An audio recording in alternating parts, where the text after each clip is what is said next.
E a gente tem que trazer as notícias do dia, e infelizmente elas não são tão boas quanto ontem. Há uma possibilidade aí da suspensão do cessar-fogo, que é algo tão sonhado e desejado por boa parte, eu acredito, da humanidade, porque ninguém quer guerra, né? Ninguém quer mortes, apesar de elas continuarem acontecendo, inclusive hoje, mortes acontecendo na faixa de Gaza. É claro que a gente está acompanhando essa notícia e hoje a notícia é que o primeiro-ministro de Israel, Benjamin Netanyahu, está aí ameaçando adiar o cessar-fogo que foi tão celebrado após ser divulgado ontem. Sem ter provas, Netanyahu acusa o Hamas de extorsão. Estamos falando sobre o cessar-fogo e que possivelmente possa ser suspenso, ele que foi anunciado ontem, já que o primeiro-ministro Benjamin Netanyahu está acusando o Hamas de extorsão e ameaça agora adiar o cessar-fogo que foi articulado, que foi planejado entre os dois lados. Quem está conosco a partir de agora? Jamil Chad, nosso queridíssimo Jamil Chad, diretamente dos Estados Unidos, que acompanha essa guerra há tanto tempo, né, e que tem acompanhado aí esses últimos passos e que ontem ficou com a manchete principal do UOL falando que o cessar-fogo ia acontecer. E pelo jeito, não vai mais, Jamil. Boa tarde a você. Fabíola, boa tarde, Josias, boa tarde, Léo, boa tarde a todos. Olha, sem dúvida nenhuma, esse é o acordo, na verdade, é a notícia que todos esperavam, todos torciam para que isso em algum momento acontecesse.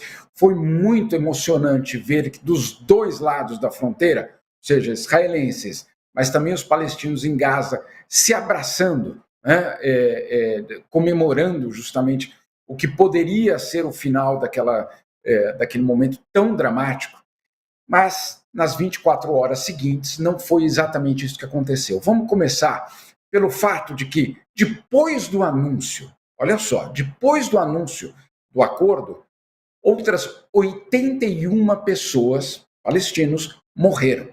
Depois do anúncio, Fabíola. Dessas 81 pessoas, 20 crianças e 25 mulheres. Ou seja, sim, o acordo foi anunciado, Donald Trump correu para anunciar, depois o Biden fez uma locução também para a nação, falando também sobre isso, a União Europeia comemorou, a ONU comemorou, e hoje, que era o dia que o gabinete de Netanyahu se reuniria para então aprovar o acordo, ele anuncia então que o gabinete não iria se reunir e que existiriam ainda problemas. Obviamente, o próprio Netanyahu está numa situação extremamente complicada interna. Por quê? Porque quando começa a ofensiva de Israel sobre Gaza, uma das coisas que ele diz é o seguinte: a guerra só vai terminar quando o Hamas for aniquilado. Olha só, o acordo de ontem, ele acontece sem que o Hamas tenha sido completamente aniquilado, enfraquecido sem dúvida nenhuma, com seus líderes, vários deles já mortos, etc, etc, mas aniquilado não é exatamente a situação que a gente pode chamar. Então, como é que o Netanyahu agora vai justificar que ele está encerrando uma guerra, ou pelo menos suspendendo temporariamente, sem que haja aquela promessa inicial sendo cumprida? E aí o que acontece dentro do governo israelense é que a ala da extrema-direita, sim, porque tem gente mais à direita do que o próprio Netanyahu, está ameaçando, inclusive, dizer, olha, nós vamos sair do governo. Se eles saírem do governo, obviamente, o próprio governo de Netanyahu poderia estar ameaçado. Então, o que faz Netanyahu nesse momento? Tenta mostrar algum tipo de força, tenta mostrar que não, ele não está se dobrando ao Hamas ou à pressão internacional. O fato é que, enquanto essa incerteza prevalece, o que nós estamos vendo, claro, é que os ataques continuam e palestinos continuam morrendo. Hoje, na minha coluna, eu trago uma parte bastante ampla do acordo de ontem. E eu convido vocês para que leiam, porque justamente ali está os termos do acordo, que diz exatamente sobre retirada de tropas, troca de prisioneiros, a liberação dos reféns, enfim, bastante coisa ali que até ontem, pelo menos, não estava esclarecido. O Jamil, Sakamoto, até. Ah, né, você vai querer por perguntar? favor. Eu queria, não, é que eu queria muito a análise também do Sakamoto, que também acompanha essa situação da faixa de Gaza, e a situação das pessoas lá. Hoje a informação que a gente tem é que 73 mortes foram registradas desde que esse anúncio foi né, declarado aí, e divulgado. E as pessoas até. Já aumentou para 81. Já Oi? aumentou para 81. Já 81 aumentou já. para. Já aumentou para 81 o número de mortos. Sakamoto, pelo que a gente conhece do histórico desse primeiro-ministro israelense, Netanyahu, é possível confiar na palavra dele? Como é que você analisa essa volta atrás dele, né? E ele agora sem apresentar provas, dizer isso, né? Fazer essa acusação. Bom dia para o Jamil, né? Fabiola, tem um ponto nisso tudo que acho que vai depender de uma avaliação do Netanyahu sobre a chance dele ir para a cadeia ou não.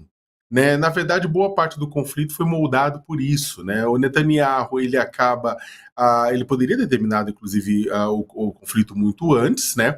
Só que havia muitos protestos, né, em Israel, não apenas de familiares dos reféns, mas também de outras pessoas, de grupos mais democráticos em Israel, que pediu a cabeça do Netanyahu, e nem era por conta necessariamente da guerra, mas era porque o Netanyahu tentou praticamente um golpe em cima da Suprema Corte israelense, né? Tem casos de corrupção sobre ele que abundam, né?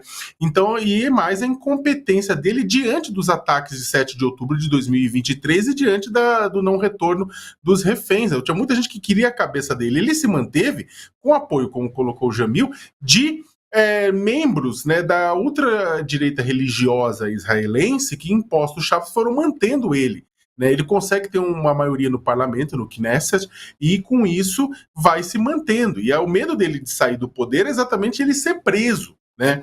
Agora, recentemente, por conta das ações no Líbano, por conta das ações na Síria, por conta das ações com o Irã, com o Iêmen, né, o Netanyahu, e por conta de uma série de outras relações, o Netanyahu ele melhora um pouco a popularidade, a questão das negociações de paz melhora um pouco ainda, havia uma chance dele de se sustentar mesmo sem um apoio forte por parte de partidos mais à direita religiosa, mas ele está fazendo essa ponderação.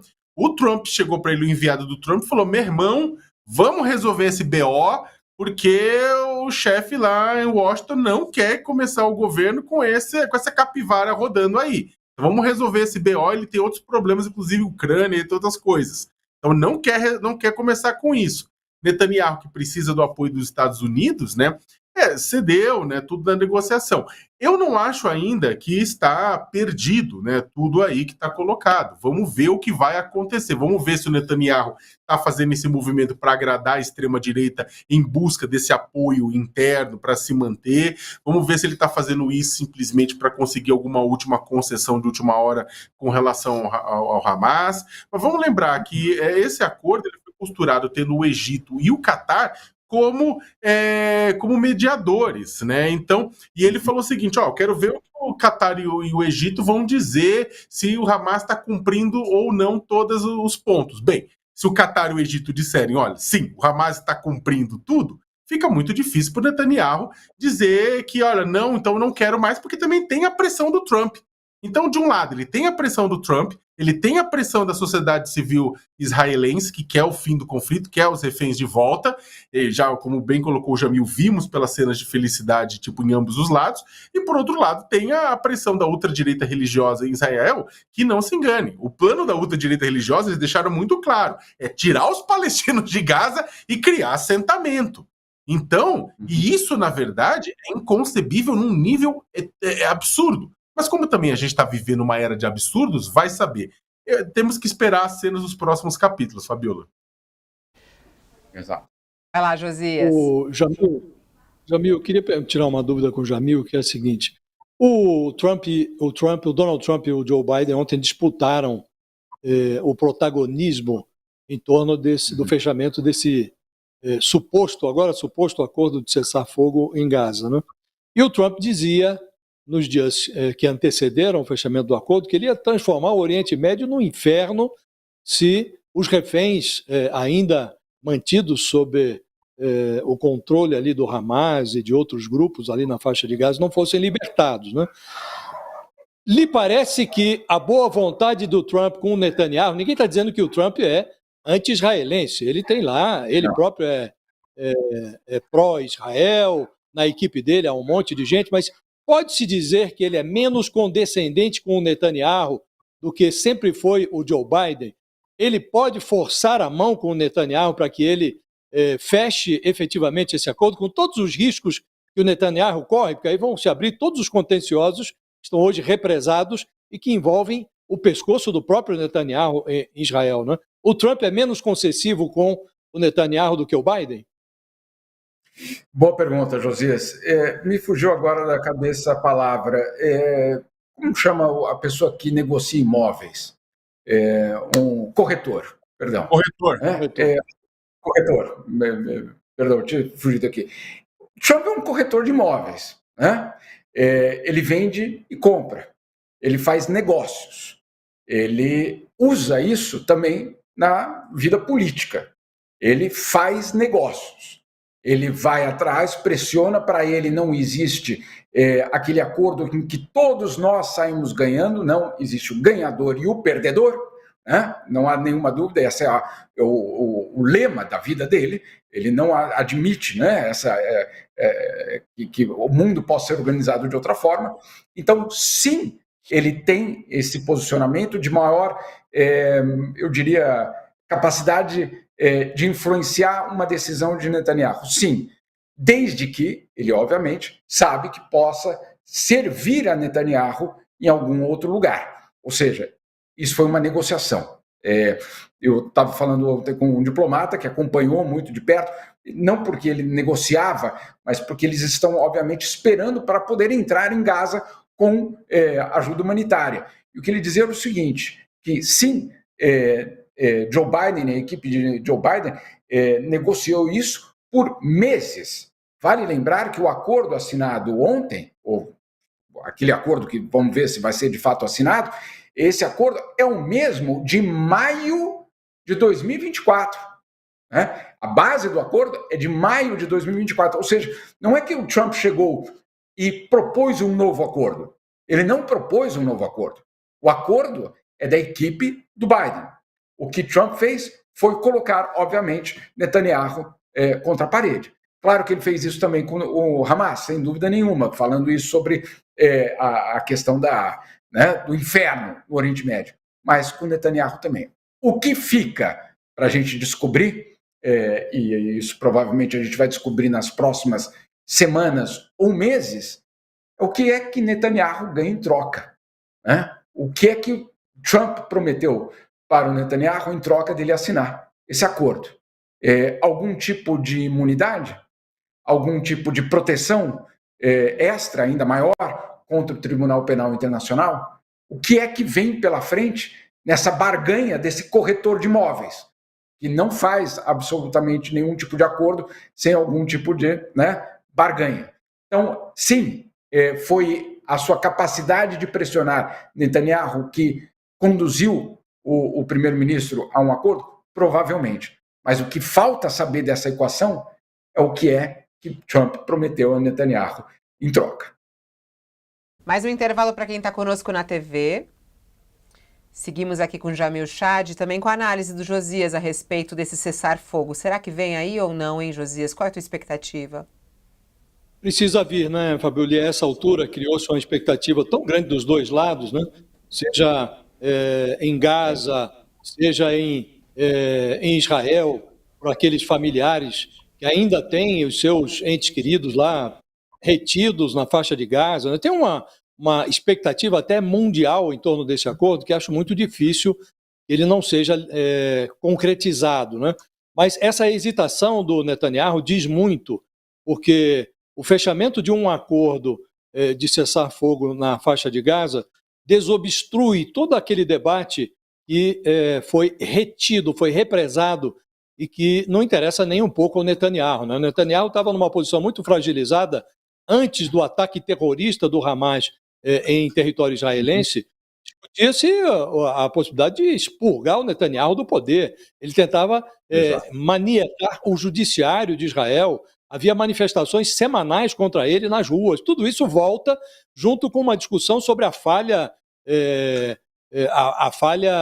brutal do sistema de segurança que permitiu aos terroristas do Hamas atacar Israel. Imaginava-se que Israel tivesse um sistema de proteção muito mais eficaz. O Netanyahu será chamado a responder por isso também. E, de resto, há algo que o Jamil mencionou. Ele disse, olha, essa guerra vai até quando exterminarmos o Hamas. Todo mundo sabia que isso era um objetivo onírico. Né? Está agora o Netanyahu a negociar um acordo de cessar-fogo com o Hamas. Né? Ou seja, não foi exterminado. Esqueceu-se o Hamas, mas ele está lá, continua lá. E nós estamos falando só de um acordo, né?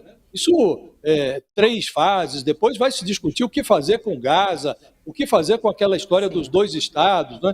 Então é um processo ainda muito longo, mas acho que tem muita dificuldade para o Netanyahu sustentar agora uma posição que evite a assinatura, o fechamento desse acordo. Acho que ele é meio inevitável a essa altura.